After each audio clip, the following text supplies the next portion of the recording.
Act 4 of Macbeth begins with the three witches making a potion, while Hecate oversees and compliments them on their good work. They mention that Macbeth will shortly be coming.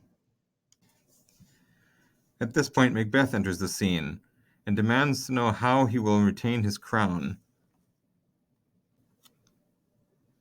The witches then make a series of prophecies. First, they tell Macbeth to beware of Macduff. Next, he sees a vision of a bloody baby, and the witches tell him that no child born of woman will be able to harm Macbeth. Next, Macbeth sees a vision of a crowned child holding a tree, and the witches tell him that he will be safe until Birnam Wood, the forest, goes to Dunsinane Hill, the location of Macbeth's castle. Finally, Macbeth is shown a vision of 8 crowned kings, and he recognizes Banquo as the 8th and final king. Macbeth demands to know the meaning of this final vision, but the witches merely laugh and disappear in a puff of smoke. Lennox, who has been looking for Macbeth, arrives and tells him that Macduff has fled to England. Macbeth says he suspected as much, but he has plans to take care of Macduff.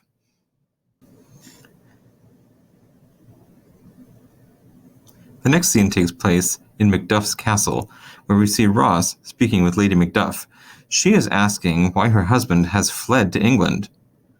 Ross tells her, "You're just going to have to trust him to do the right thing." And then he leaves to go to England himself. Lady Macduff tells her son that his father is dead. The surprisingly perceptive boy comments that there's no way that could possibly be true. Uh-oh, where have we seen these guys before? Let's just say it doesn't work out well for Lady Macduff and her son. Meanwhile, in England, Macduff has found Malcolm outside of King Edward's castle, and he begs Malcolm to return and become king. But Malcolm is not sure if he can trust Macduff. He might be a spy working for Macbeth, and so he claims that he would be a terrible king.